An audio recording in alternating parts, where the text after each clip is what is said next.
on, everybody? So coming at you today with a coolant problem. Lots of people aren't going to be happy with this answer, but I'm going to replace a thermostat and a temperature sensor next to the thermostat. It's an intermittent problem. It's on our Suburban right here, and it comes and goes. And one of the tricky parts about troubleshooting, if you can even troubleshoot a problem like this that happens on and off, is sometimes just throw some parts at it and see if that fix it. I know you can call me names, whatever you want. If you don't call me a parts cannon mechanic, go ahead. I happen to know, though, that this problem is persistent on the Suburbans, Silverados, Sierras, anything with a 5.3 GM motor. So we're just going to swap it out. First and foremost, you're going to need a thermostat. Now, this is a GM original part. Love how that says made in, I don't know if you can see it, Mexico. But nonetheless, it's a GM part. Should be good. It came with a gasket, but I went ahead and bought one. I didn't know. It costed like $1. And we got our temperature sensor. It's an aftermarket. It's a Delphi. It's a pretty good brand. I mean, I couldn't get the original parts on that, but I'm also going to say some of the GM parts ain't the greatest in the world, so I'll give an aftermarket part a shot. You're going to need a 10 millimeter wrench. Probably want an extension on that too, but I'm going to break it loose with this and then use my whatever to get this off. Screwdriver to get the clamps released. Some pliers for the hose clamps. And a adjustable wrench for the temperature sensor. And you're going to lose a little bit of coolant. I think it actually might not be very much, and you won't have to replace too much, but we'll just see how much comes out. I do got this cardboard. So first things first, we're going to start by taking off our mass airflow sensor connector. Sometimes it's honestly easier to squeeze them a little bit. And pull it up like that. And our hose clamp right here. Just loosen it. You don't have to take it all the way off. And then you have another one right here. Loosen that as well. Should be able to give this a little shake. Oh, forgive me. I forgot about these little clamps back here. Make sure those are in the shot. So you have one right here, one right here. Sometimes you can push them up with your finger.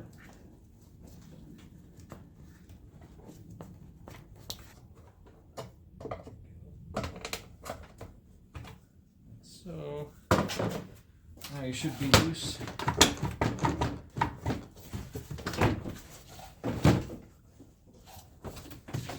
Take that off. Set that to the side. All right. So first things first, we're going to take off our clamps. See how much fluid we lose. Take the big one off first. Get my pliers adjusted right. To get these loose, get some pliers. Try to rotate. Not too much. You don't want to rip the hose, but it takes a little bit of gumption there.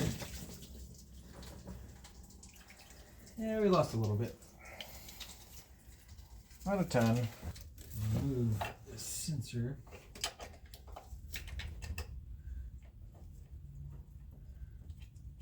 Okay, forgive me. I got a 19 millimeter with a 1/2 inch socket. That was going to be easier. The pliers or the adjustable wrench could have worked, but it probably was going to possibly cause damage to something else. So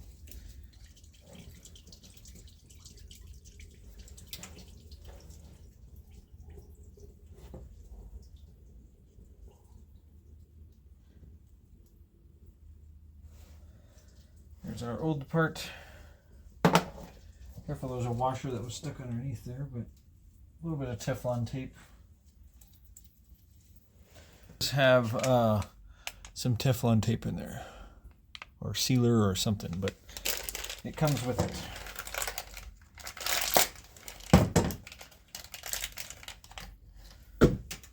So just thread this thing in here.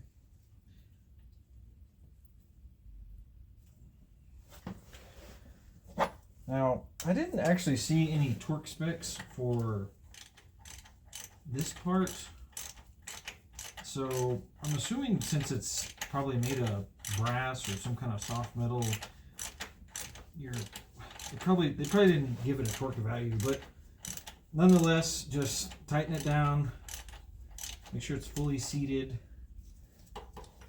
and give it a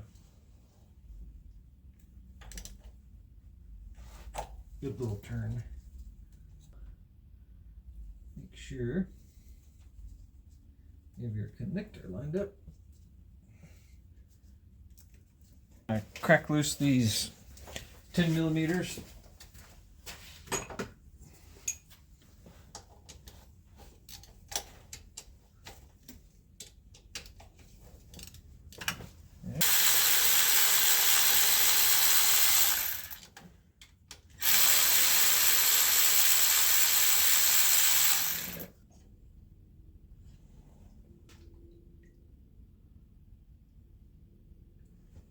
Here's the old one.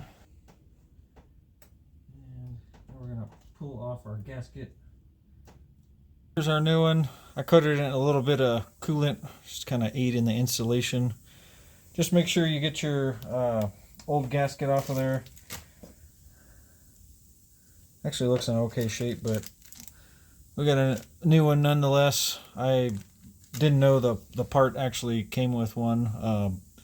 GM is actually usually pretty good about giving you gaskets with whatever component you're replacing. I guess I'm more used to Toyotas where they don't give you the gasket.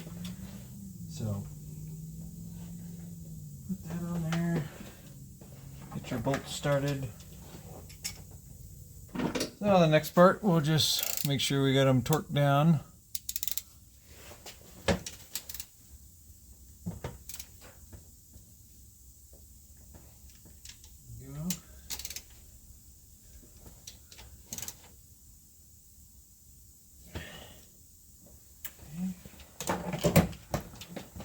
Put our hose back on.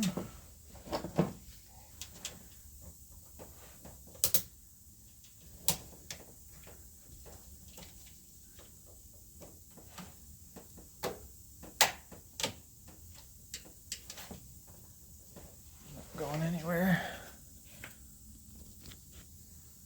And next we're going to put on our air filter housing.